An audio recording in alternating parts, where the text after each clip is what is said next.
Olha aí, a Camila. Muito bem, como você tá? Que saudades. E o meu convidado também já tá aí. Vamos esperar pontualmente às 5 horas. Então, nesse momento, vamos acionar o meu amigo Renê Moreno. Vamos ver. Oi, Olá, boa tarde, meu amigo. boa tarde, tá boa, Dayana? Tudo bem? Tudo ótimo. Dayana ou Alice? Olha, nesse momento, eu acho que eu tô mais pra Alice, né? E Tá, né? já quero te agradecer pela oportunidade de resgatar esse personagem tão empreendedor e encantador em momentos tão desafiadores como esse, né? Então fui lá, fiz todo o meu ritual aqui, preparei o cenário, trouxe a placa da minha palestra, fiz todo. Preparei até a minha coroa aqui de princesa desencantada, né? Porque durante essa pandemia tem algumas vezes que eu ando meio desencantada, mas não esqueço de ser princesa. E hoje, literalmente, dia 15 de julho de 2020, é o momento, então, da Flint fazer esse desafio aí para você, que é o meu primeiro convidado, da hora do chá. Que Né? A honra. gente já conhece bem a história da Alice no País das Maravilhas e às 17 horas era a hora de bons encontros aí, que todo mundo se reunia à mesa para tomar um bom chá. Então, olha que legal. A minha xícara hoje já tem Ah, história para contar. e eu trouxe a minha Porque. pra você, ó. Ah, A do adorei! Pulguinha. A do Pulguinha. Show, show, Saúde. show! Ó, um chá pra nós, então. Um chá para nós. Ai, que coisa boa. Então, vamos lá. Hum, que Olha só, delícia. essa xícara eu ganhei da Cinderela, mas ela parece a Alice aqui, ó. Na verdade, foi Tá. um presente de uma amiga muito querida que prestigiou a minha palestra, a Cassandra. E na primeira palestra que teve em Passo Fundo, ela me deu essa xícara. Então, hoje, colocando, então, iniciando com o pé direito essa live aí. Então, Fabuloso. Renê, o que que vem acontecendo? Na última semana eu tenho compartilhado alguns temas relacionados a gerenciamento do tempo, criatividade, Sim. empreendedorismo. E aí surgiu a ideia dessa live um pouco mais personalizada contigo, né? Que eu acho que eu estava escutando ontem uma live do Murilo Gun com a Luísa Brunet, não, Bruna Isso, Lombardi, sim. com a Bruna Bruna Lombardi. Lombardi.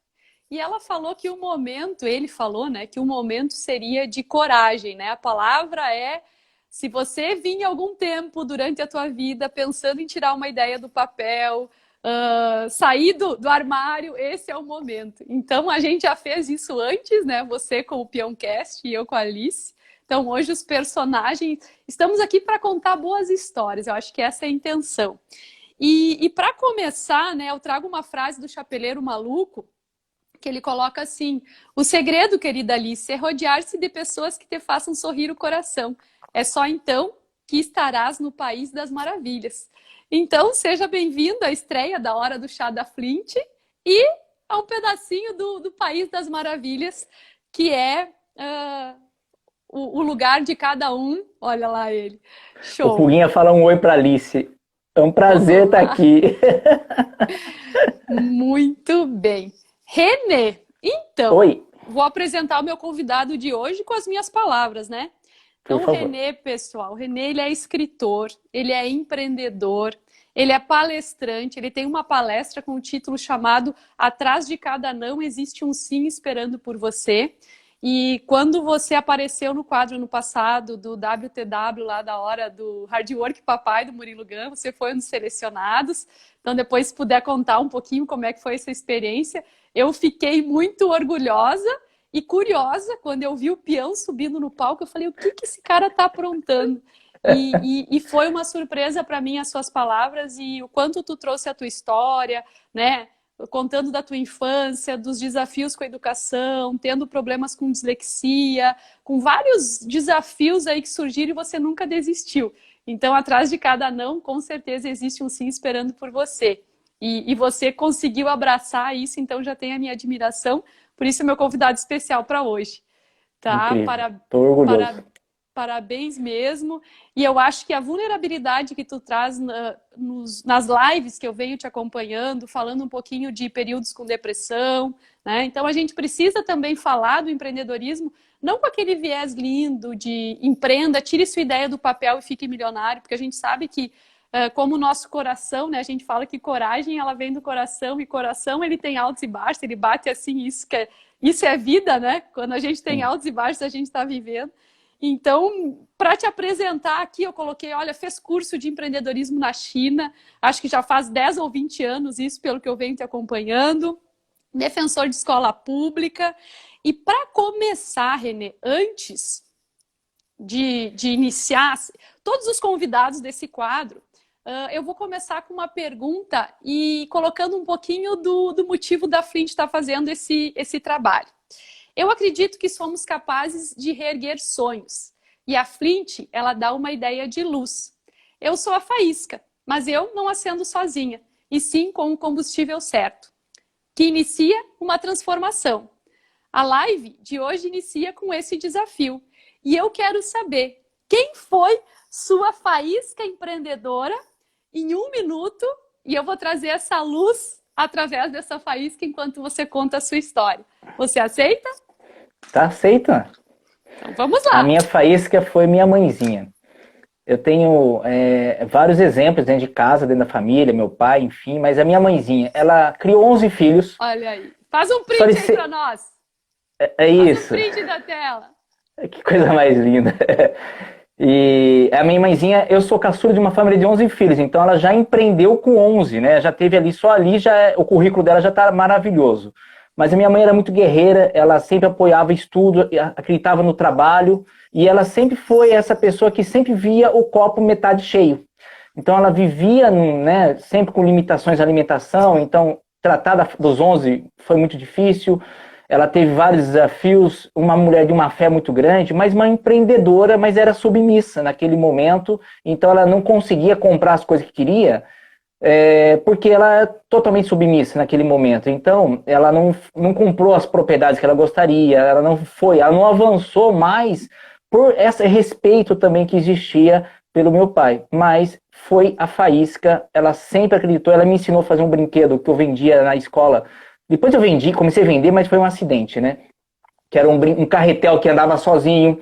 E, enfim, a história, a minha mãe foi a minha faísca e vai ser a minha eterna faísca. Quanto amor não existe nessa relação aí, né? Então, para todas as mulheres que estiverem nos assistindo, às vezes vem muitas pessoas trazendo essa questão de tipo, minha mãe não trabalha, é do lar. Eu acho que só em momentos como esse a gente dá tanta importância para as atividades de manter uma educação dos filhos, manter uma casa organizada, manter uma alimentação. Quanto trabalho dá isso, hein, Renê? Você está me escutando? Sim, eu te ouço. Uma vez a gente chorou juntos, eu e a minha mãe fomos unha e carne, sabe? A gente teve uma relação fabulosa mesmo. Mas ela sempre comia o restinho de comida do prato, principalmente o meu prato, né? E eu, com carinho, mas do meu jeito de criança, de jovem daquela época, eu falei assim, mãe, por que você sempre come comida fria? Né? Se a senhora fez a comida quente, você não come o meu resto, né? E não come quente, né? Enfim. Até que um dia eu falava todas as vezes, ela falava assim, filho, porque você não sabe como eu criei os seus primeiros irmãos. Eu buscava lá no lixo das tias, tal, das vizinhas, para poder fazer alguma coisa no domingo para eles. Então, a gente chorou junto aquela hora, foi muito forte. E a gente, tipo assim, eu passei a respeitar. Aí ela falou assim, não tenha vergonha de repetir os pratos. Coma quantas vezes você quiser, mas nunca deixe no prato.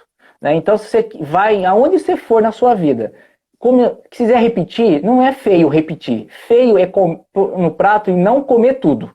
Então, aquele dia foi essa lição que a gente leva para a vida, né? E assim vai. Com certeza. Renê, eu tô emocionada aqui, mas eu não tô te enxergando. Parece que tá travada a tua tela. Você me enxerga bem? Eu te ouço bem, te vejo bem, eu também tô me movimentando. Quer que eu feche, saia e volte? Se você achar melhor, ele só tá Vou travando. fazer isso. Então, ok, tá não, bom. vou fazer e volto. Para mim tá ótimo, mas tudo bem, vamos lá. Eu te convido novamente? Vamos lá, então.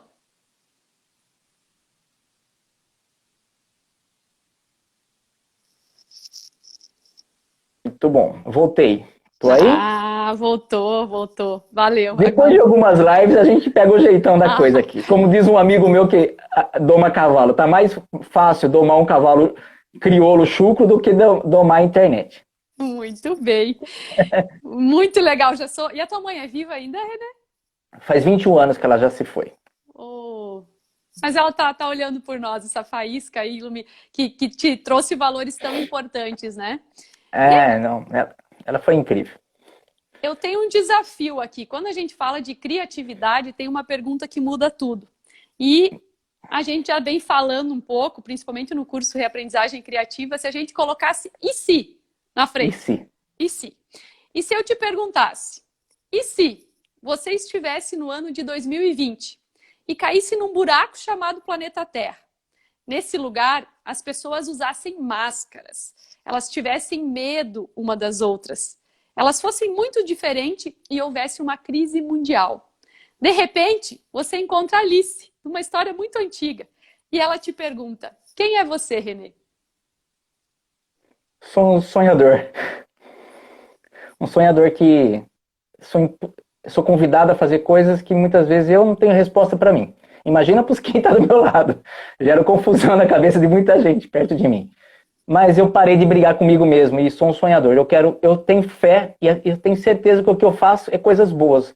E muitas vezes eu não consigo nem responder, eu só quero fazer. Então eu sou um eterno sonhador e acredito que a gente pode transformar a vida pela educação, pela criatividade, e o meu coração, meu peito puxa para essa direção. Então eu sou um sonhador, eterno sonhador.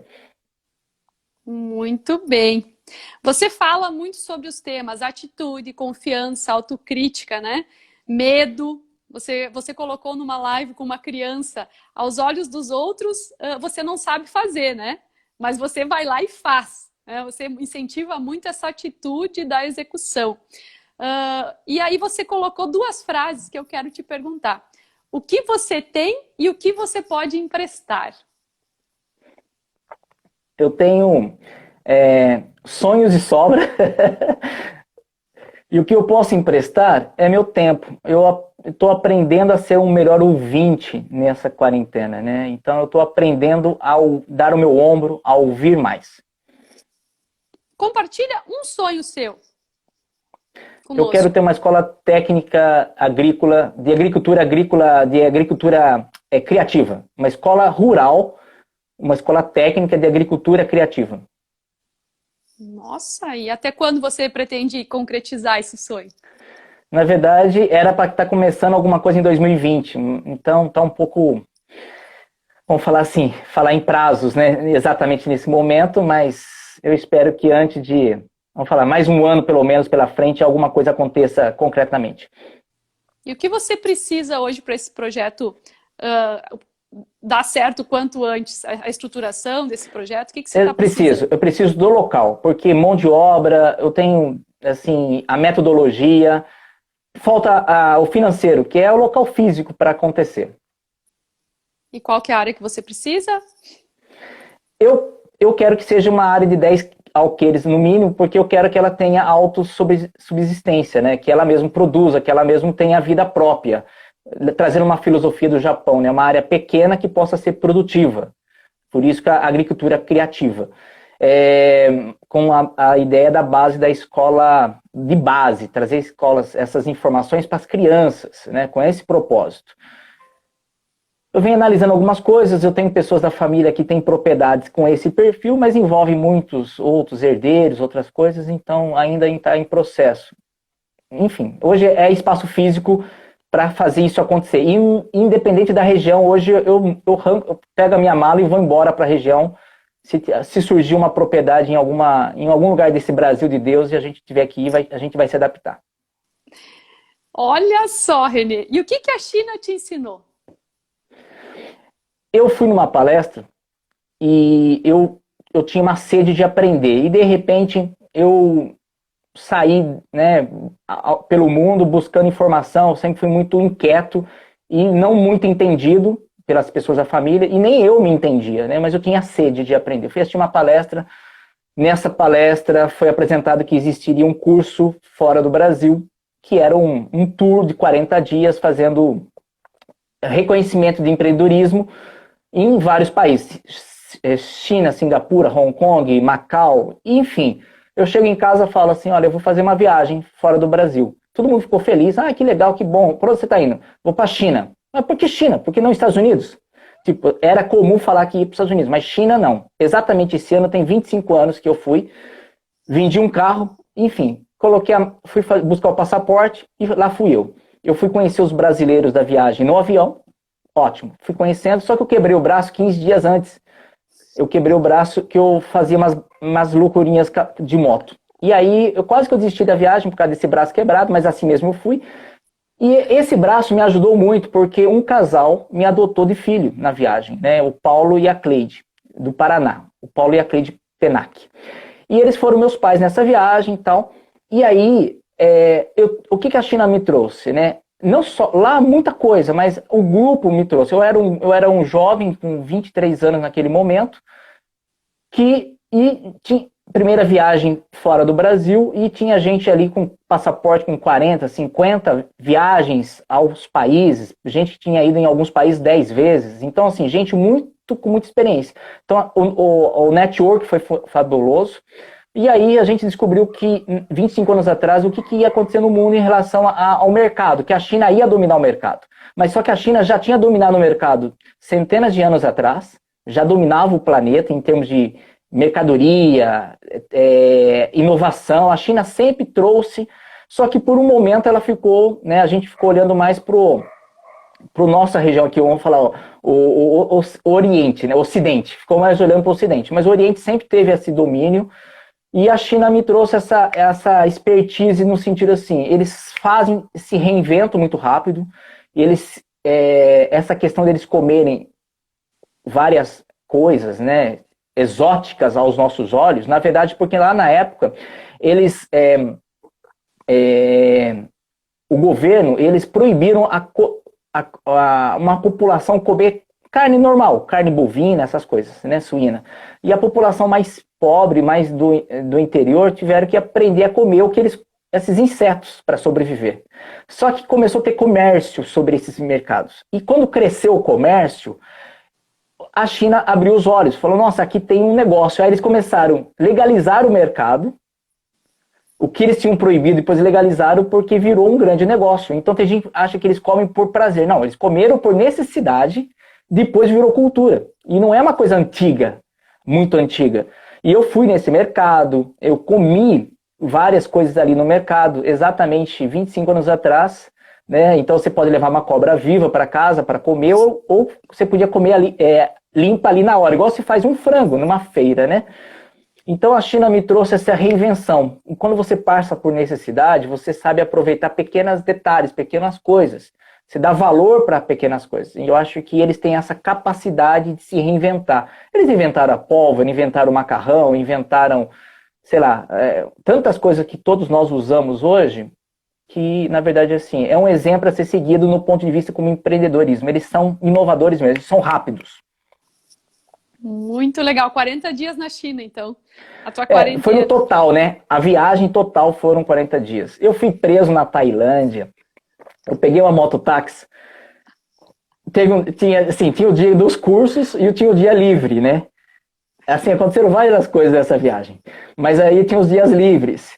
E aí o grupo de 30 brasileiros dividia grupos de 10, cada um e 10 pessoas iam para cada lado. Dia livre, né? E aí eu peguei carona com o meu grupo lá de 10 pessoas, o meu pai e minha mãe adotivos. E eu fui numa viagem, num tour deles, e eu não gostei. Eu achei tava chato aquele passeio, né? Era livre, mas tava chato. Eu quis voltar pro hotel. E era muito longe, muito longe, muito longe. E aí eu assim, com o meu convite, né, com o meu cartão do hotel apenas, falando que eu queria ir embora pro hotel, e os motoboys, na época, o mototáxi, que tinham muitos, eles não queriam me levar. Eles falavam, é longe, eles não queriam. Até que um cidadão quis me levar. Beleza. Subi na moto, eu sempre andei de moto, sempre adorei moto e sempre corri muito. Aí Esse rapaz corria demais, esse motoqueiro corria. Aí ele subiu em cima de uma praça, lotado de gente, assim, igual uma praça da Sé em São Paulo, lotado, e ele ia no meio costurando. Eu achei normal, falei, aqui na China, aqui na Tailândia, eu acho que pode, né? Daqui a pouco veio a polícia, parou a gente, e eles falam de um jeito que parece que eles estão brigando, então fiquei com muito medo. E aí, a polícia pegou os documentos do mototáxi, seguiu a gente até a delegacia, e eu morrendo de medo, não sabia falar o idioma, e de repente tô eu lá na delegacia sentado, ninguém falava comigo, eu fiquei sentado na delegacia, eles entravam lá, falavam um monte de coisa, conversavam, eu não tenho certeza se fiquei lá 2 horas ou fiquei 3 horas, não tenho. Foi uma eternidade para mim aquilo lá. E ninguém falava comigo. E eu resolvi levantar, e cheguei no policial e fiz um gesto. Eu tenho que ir embora, eu sou turista. E mostrei o meu cartão, né? Do meu hotel. E ele olhou pra mim, olhou pro outro guarda, tipo assim, e agora, né? Pegaram o mototáxi que tava ainda preso ali preso no sentido de parado ali, né? Colocaram eu na moto de volta, pegaram 2 carros de polícia, me escoltaram até o hotel. Eu desci da moto, eles escoltaram de novo o mototáxi de novo, a polícia, levaram eles embora, e eu desci do hotel.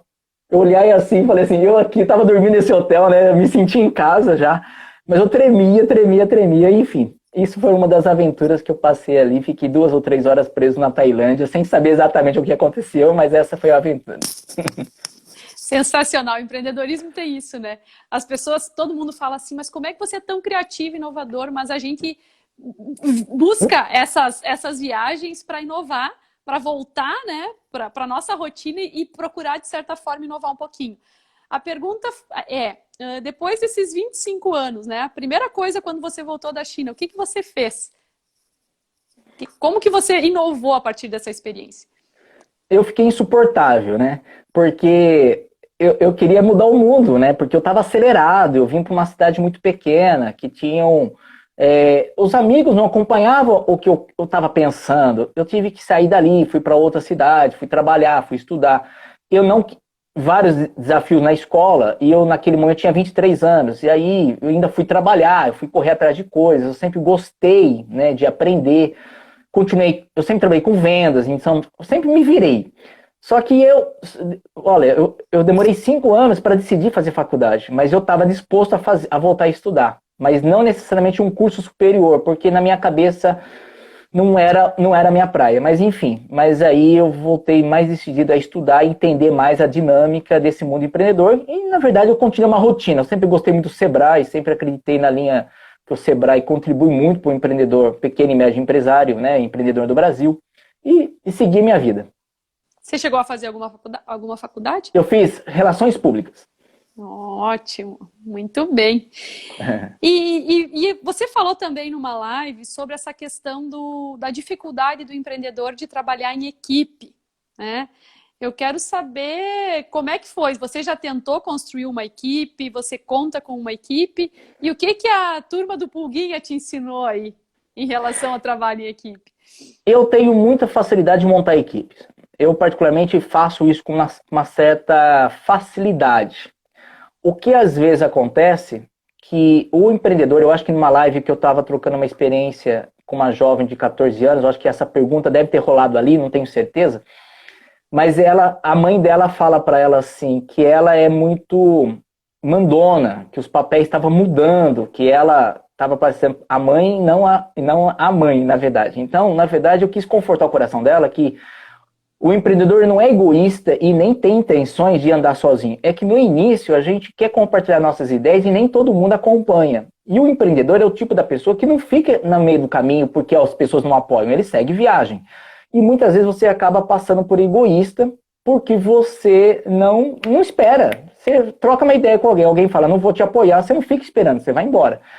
Mas do ponto de vista, a vida me ensinou que para eu ir rápido, vai sozinho. Mas para ir longe, você tem que ir acompanhado. Então, construir equipe não é um capricho.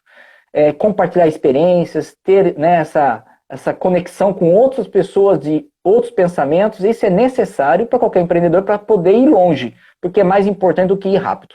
Então é essa a mensagem. Eu sempre, nunca tive dificuldade não, ao contrário, eu sempre gostei de gente, montar equipe e tal. Sou um pouco dominador, então isso eu também tenho que, às vezes, repensar muitas coisas. Por ser, né, ativo, por ser falante, por estar com várias cabeças acelerado, eu acabo tendo que puxar o freio de mão, porque em algum momento eu sou dominador acima da média, né? Tipo, eu quero que algumas coisas sejam 100% do meu jeito. E, com certeza, eu deixo algumas pessoas não mostrar o talento delas, porque eu acabo abafando sem querer, por causa da minha natureza ser muito acelerada. Então, eu acho que isso eu já administrei bastante. A Turma do Pulguinha, ela surgiu na minha vida há 17 anos atrás. Então, eu lancei oficialmente o primeiro livro em 2003. E lidar com criança, eu não fui preparado para isso. Eu não fui um escritor. Eu não vi um escritor na minha vida quando era criança. Eu não tive uma relação, um contato com um escritor quando eu estava na sala de aula. Então, tem sido uma grande aventura nesses 17 anos, porque tudo é muito na prática, né? Faz experiências reais diariamente. Então, entre tentativas e acertos e nunca erros, na verdade são aprendizados ou acertos, são 17 anos aí com essa galera aqui hoje eu acho que, se eu não me engano, são 28 personagens na família da Turma do Pulguinha. Nossa! E conta pra mim, então, nessa live que eu assisti, que você compartilhou, que quando você inicia, né, você falou que o empreendedor, a ideia dele é sempre absurda, ninguém apoia, por isso que ele é solitário. Você quis adestrar um porco, Renê. Como é que é isso? Teu sonho era ter um cavalo, você não pôde ter? Conta pra nós essa história. Então, esse conflito que eu tive no início da minha trajetória de vida, eu acabei acontecendo coisas, né? Eu sou caçula de uma família de 11 filhos. Por um momento, eu achei que não era bem-vindo nessa família, por ser 11, né? De 11. Então, eu vi cenas em casa que me desagradaram e eu absorvi de uma forma ruim. Então eu fiquei com um sentimento que não era para ter nascido, que não era para estar ali. Então todas as vezes que eu chegava no meu pai e falava alguma coisa e pedia alguma coisa, sempre era não, sempre era não. Então isso gerou foi difícil eu lidar com isso e lidar com ele. Me trouxe distância dele, né, distanciamento e tal. E aí um dia eu peço para o meu pai o cavalo. Eu tinha muito medo de pedir as coisas para o meu pai. Então assim, um filho não pode ter medo de falar coisas simples para o seu pai. E eu peguei muito medo, eu tinha muito medo. E quando eu falo pro meu pai, eu quero um cavalo, ele fala, não dá para ter cavalo, que o sítio é pequeno. Depois que você cresce, você entende que o não dele é o seguinte, cara, um pai que tem 11 bocas para cuidar, não pode ter um cavalo. Porque cavalo come por 2 bois. Então eu tenho que ter 2 bois, não posso ter um cavalo aqui. E ele já tinha um cavalo. Então, lógico, se ele explicasse dessa forma, talvez na hora não faltou essa didática, tal, mas uma criança acredita, ela entende essas informações. É importante dar a informação verdadeira para a criança. Nunca querer mascarar de um jeito que o adulto, ela não vai entender. Não, pode ser que você não tenha tempo de explicar, mas explique porque ela vai entender sim. Então o que aconteceu? Na minha cabeça eu não posso ter cavalo porque o sítio é pequeno. Não tem cavalo, vai você porquinho. Aí foi lá e adestrei um porco. Porque o meu sonho era maior do que o meu medo do obstáculo, né? A vontade de ter o meu animal de estimação era muito maior. Então eu não vi isso como um problema. Não posso ter um cavalo. Chorei, reclamei da vida. Levantei, chacoalhei a poeira. Fui lá e adestrei um porquinho e esse porquinho virou meu cavalo. Só que eu fazia isso escondido. Porque eu tinha medo do meu pai, medo da minha mãe, medo da minha família, que fosse existir uma resistência. Então eu sempre fiz escondido até que um dia me pegaram lá de surpresa. Sensacional, Renê. Mas ó, olha... E pra quem, ó, às vezes, ó, tem a foto, eu em cima do porquinho com 9 anos. Não acredito nisso, cara. Sensacional, mas olha... Não, eu mostrando a foto, tem gente que não acredita que é verdade. Imagina se eu não tivesse essa foto. Foi a minha irmã Elizabeth que tirou a foto, e lá na época era aquela foto que tinha 10 poses. O meu irmão Reinaldo tinha essa máquina, ele já era muito adiantado, meu irmão, para a época. Ele tinha essa máquina e só tirava 10 poses no ano. Então tirou a foto, por exemplo, tirou hoje a foto, só daqui um ano que foi revelar. Eu nem sabia, eu lembrava que tinha foto. Você sabe, assim, aquelas coisas que parece que se conta ninguém acredita, né? Mas é assim que funciona. Muito legal. Boas histórias para contar. E já que a gente já está falando em histórias, como é que surgiu esse quadro Somos Todos Contadores de História? Daiane, é assim, a minha concepção de vida, que todos nós somos contadores de histórias. Quando você vai no médico, o médico passa o diagnóstico para você de alguma situação, do seu exame, ele está contando uma história do seu estado de saúde. Ele está falando, olha, seu sangue está ótimo, você está com ferro, você está com cálcio e tal. Ele está te contando uma história. Quando você vê uma foto, algo estático, aquela imagem fixa está passando uma história. Quando você pede uma informação, como que eu faço para ir até tal restaurante e tal? Aí você fala, desce aqui, vira à esquerda, sobe à direita. Você está contando uma história para a pessoa. Se vira a rua, tem uma rua tal, uma lombada. Você está contando uma história. Então, quando você vive, quando o professor está ensinando uma fórmula matemática, ele está contando uma história simbolizada por uma fórmula matemática. Então, na minha concepção, somos todos contadores de histórias. Todo dia, toda hora você conta histórias, né? Eu conto histórias, você conta histórias. Se você perguntar, Renê, o que você comeu ontem? Vou contar o que tem no meu prato. E eu vou contar uma história sobre a comida que estava no meu prato, os alimentos. Então, todos somos contadores de histórias. E aí o quadro nasce com a ideia de despertar a criatividade. Porque parecia que não fazia sentido eu falar de livros ou de conexão com pessoas se não tivesse um momento de exercício. Porque eu sou uma pessoa que eu fui perceber faz pouco tempo, que eu sou um cara que aprendo fazendo. Então, se você me ensinar a fritar um ovo, eu tenho que falar para você, para de falar, eu vou lá fritar o ovo, eu preciso viver essa experiência rápida, e eu preciso fazer a segunda coisa rápida, é ensinar alguém sobre o ovo que eu fritei. Então, eu tenho que achar um cobaia para me ouvir sobre a minha experiência do ovo, que muitas vezes vai ser uma catástrofe. Então, duas coisas que eu faço rápido. Uma, você me falou uma coisa, eu vou praticar rápido. E duas, eu vou ensinar alguém sobre aquilo que eu aprendi, para que fixe na minha cabeça. Mas isso era intuitivo desde criança. Só que hoje eu tenho consciência que é real. É assim que a minha cabeça funciona, é assim que eu funciono. Então, o que acontece? Como eu defendo criatividade, você também defende a criatividade. Nós estamos dentro de um grupo inseridos que realmente nós vivemos e acreditamos que a criatividade, sim, é o atual idioma em todos os sentidos.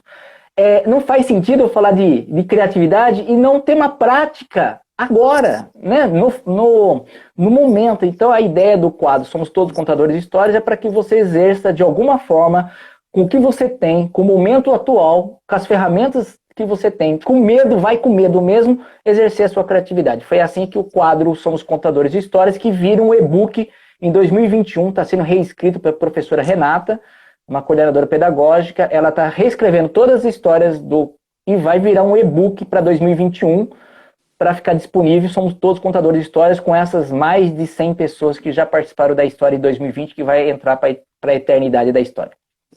Sensacional, Renan. Então eu quero que você me autorize, porque assim, essa é a minha terceira live. Eu fiz uma sobre um curso sobre liderança, que eu fui convidada.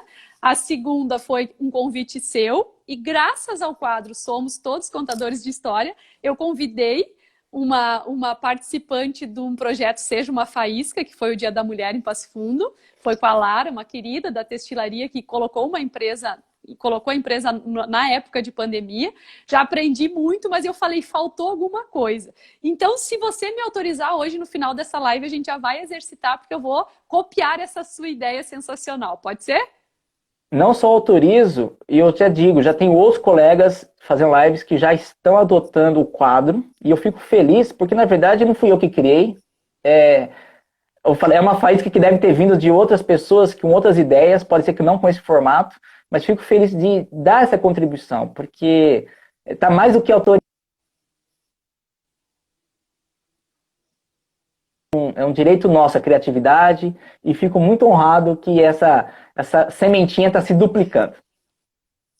Com certeza. Então, a gente já está se encaminhando para o final dessa live, infelizmente. Eu tinha bastante coisa para te perguntar, mas vou te colocar uma coisa. Eu vou colocar uma frase aqui e você me diz o que vem na sua cabeça, tá? Tá. Certa vez, um coelho disse Dizem que o tempo resolve tudo. A questão é, quanto tempo? 1 minuto. Um Um minuto? minuto. Sim. O tempo resolve Justifique sua tudo. resposta. Tá. É o que veio na minha cabeça, eu não quis pensar. Eu não quis pensar. 1 minuto. Ou seja, você tem 1 minuto para agir, para fazer alguma coisa. Às vezes, não, é um piscar de olho, não é uma vida eterna, não é uma aula de 10 horas, uma palestra de 3 horas que muda a nossa vida. É 1 minuto, só que você não sabe aonde está esse minuto dentro de uma palestra de 3 horas. Então você assiste uma palestra de 3 horas para você absorver 1 minuto que vai mudar a sua vida. Só que você não sabe aonde está 1 minuto que vai mudar a sua vida. Pode ser que o meu minuto esteja nos primeiros meia hora de palestra e pode ser que para você nas últimas meia hora da palestra. A questão é que eu tenho que ficar na sala. Mas o que vai mudar a minha vida é 1 minuto daquela palestra. E eu tenho que saber aproveitar. E por isso que eu tenho que ficar atento, por isso que eu tenho que anotar. Porque os insights são construídos ao longo de um evento de 2 ou 3 horas, só que é 1 minuto que faz a diferença, não é não é um livro inteiro, é uma página, é uma linha. Por isso que eu acredito nesse conteúdo da live, que a gente pode provocar uma faísca sim, e até porque você é essa mulher, essa faísca, você acredita nisso. 1 minuto é uma faísca. Olha a importância da atenção plena e da nossa presença, né? Em tudo que a gente fizer, cada vez mais a gente resgatar esse ser humano, né? De não ser máquina, de estar fazendo 1000 coisas ao mesmo tempo, porque esse minuto precioso, ele pode surgir da onde a gente menos espera, né? Então, é sensacional. E eu queria que você compartilhasse conosco um momento difícil da sua vida que você é grato por ter enfrentado. Meu pai não ter me dado o cavalo. Sensacional. Veio Eu o porco aí. Eu estou aqui hoje falando de um porquinho que já fazem mais de 40 anos, que ele passou pela minha história, e se meu pai tivesse dado um cavalo, talvez eu só seria um menino que tivesse ganho um cavalo numa época normal, como uma grande maioria ganha. Então, que bom que eu descobri depois de um tempo também que o meu pai, uma pipa, o avião sobe contra o vento, não a favor do vento. E eu descobri que o meu pai foi o vento, meu vento contra. E tudo que eu me tornei, o homem que eu me tornei, o profissional que eu me tornei, eu demorei para perceber isso, mas eu vivi meus últimos 6 anos com ele, com essa concepção que ele foi o motivo de eu querer estudar, eu sou o caçula, eu sou o 11º filho, o único que estudou, que tirou um diploma, enfim, várias coisinhas. E eu tenho que agradecer a ele, mas num momento ele foi sempre meu vento contra, eu sempre tentei provar para ele um monte de coisa, e graças a eu querer provar, eu tentei avançar. Então, que bom que eu recebi esse não aos 9 anos, porque jamais eu aceitei um não como resposta na minha vida, desde que esteja dentro dos meus princípios, dentro dos meus valores, eu corri atrás do sim. Por isso que eu acredito que atrás de cada não tem um sim esperando por você. Esse foi o motivo da tua palestra, então. Esse não do cavalo, que você adestrou um porco e aí a tua vida só foi. Porque eu falo, eu nasci de 11 filhos, então até para eu chegar no mundo demorou 20 anos. Ou seja, porque a diferença minha com o meu irmão mais velho é de 20 anos. Então toda vez que eu tentei nascer, eu brinco que alguém falou, não, fica aí, não chegou a sua hora. Eu tive que esperar 20 anos para sair. Então até na barriga da mamãe eu recebi 10 nãos. Então eu brinco que tudo foi atrás de um não que eu fui buscar. Então por isso que eu acredito, nunca desista, porque atrás de um não, sim, existe um sim esperando por você. E é efeito cebola, às vezes não é na primeira camada, na segunda camada, mas na terceira ou quarta vai aparecer o sim. Então aprenda a cavar, aprenda a entender os sinais, volte um pouco, senta, relaxa, identifique o sim que tem atrás do não, mas lembre que é efeito cebola, nunca às vezes é na próxima camada, pode ser que seja na terceira, na quarta, na quinta, mas no máximo até a sexta camada. Olha o que o Josivaldo aqui da ecoterapia, ela fala, nem todo não é não e nem todo sim é sim. Tá aí, é um sábio. Então, a minha última pergunta antes da... Que triste, tá acabando. Tá acabando, Renê, olha, mas foi muito legal.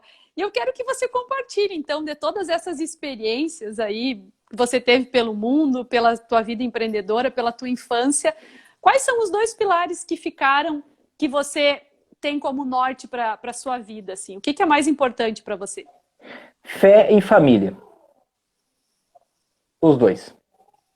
Porque você pode ter desencontro com a sua família, mas é a família que vai te acolher em qualquer hora. Independente da situação, não vai ser sempre que vai te apoiar, não vão entender sempre e não tem obrigação de entender. E fé. Fé é naquilo que você acredita, no invisível. É aquilo que você vai atrás. Você sabe que atrás da montanha tem algo que você busca, mas você não está vendo. Isso chama fé. Então você vai, segue seu coração, deixar um pouco a sua intuição brotar, sabe? Eu acho que a mulher é muito privilegiada nisso. Eu vejo as minhas irmãs, a minha mãezinha, tinha uma intuição. Feliz ao homem que consegue dar ouvido a uma mulher, uma esposa, alguém da família, sobre intuição. A mulher fala, vai acontecer isso, acredite, a chance de acontecer é grande. Então, dá essa fé. O invisível, dê chance ao invisível para se tornar visível. Muito legal. Sensacional, que pena, né? Que pena que a gente já vai pro final do nosso quadro agora. E eu vou finalizar com uma história de você, né? Vou copiar das suas lives o quadro Somos Todos Contadores de História. Uma honra, uma honra. Para quem não conhece, a história deve durar 1 minuto e ela aborda 5 palavras. Eu escolho 2 e você escolhe 3. Tá? Okay. Então, quais são as suas palavras? A minha? Porco.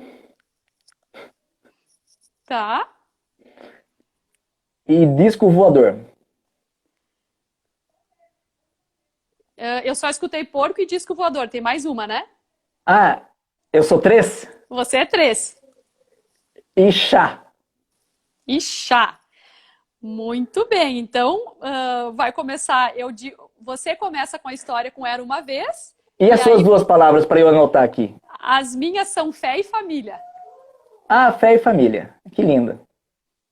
Ok, eu começo? Você começa com Era Uma Vez. Me corrige se eu estou certa.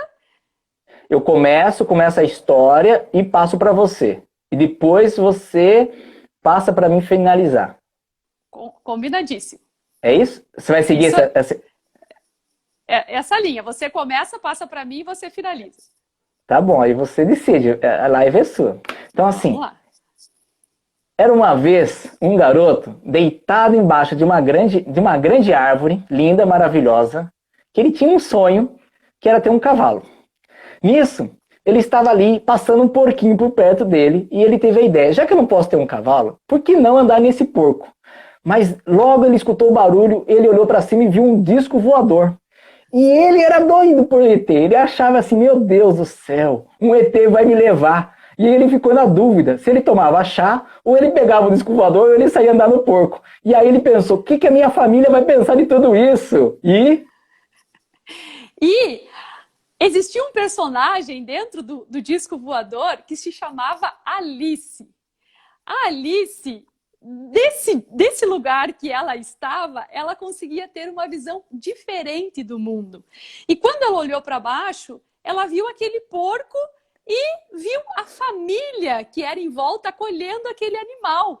Quanta coisa incrível, quanta fé existia ali. E aí ela pensou, por que não descer até esse planeta e oferecer uma xícara de chá para ele? E aí ela pensou dessa forma. E esse menino que estava olhando, ficando olhando, encantado com o disco voador, com a Alice, ele ficou pensando, e se o disco voador ficasse aqui comigo e eu me tornasse um grande amigo, né, da Alice e que a minha família pudesse receber todo mundo aqui e juntos numa mesa a gente pudesse contar histórias varando a noite, podendo deixar registrado para a posteridade, toda para essa família, as aventuras da Alice no seu disco voador. Sensacional! Não! Tô até emocionada. Ó a Natália ali colocando sensacional. Renê, pessoal que esteve aqui nesse primeiro chá da Flint, muitíssimo obrigada pela... Ó, chazinho aqui, o meu chá tá cheio ainda. Foi encantador estar aqui com você. Eu adorei. Eu já tive vários insights de como eu posso te ajudar nesse projeto aí. E a gente vai continuar conversando. Acho que deve ter travado. Deve ter travado, pessoal. Mas, enfim, muito obrigada. Obrigada pela audiência aí. E toda quarta-feira, às 5 da tarde, teremos um novo convidado para contar boas histórias. Uma ótima semana para vocês. Beijo!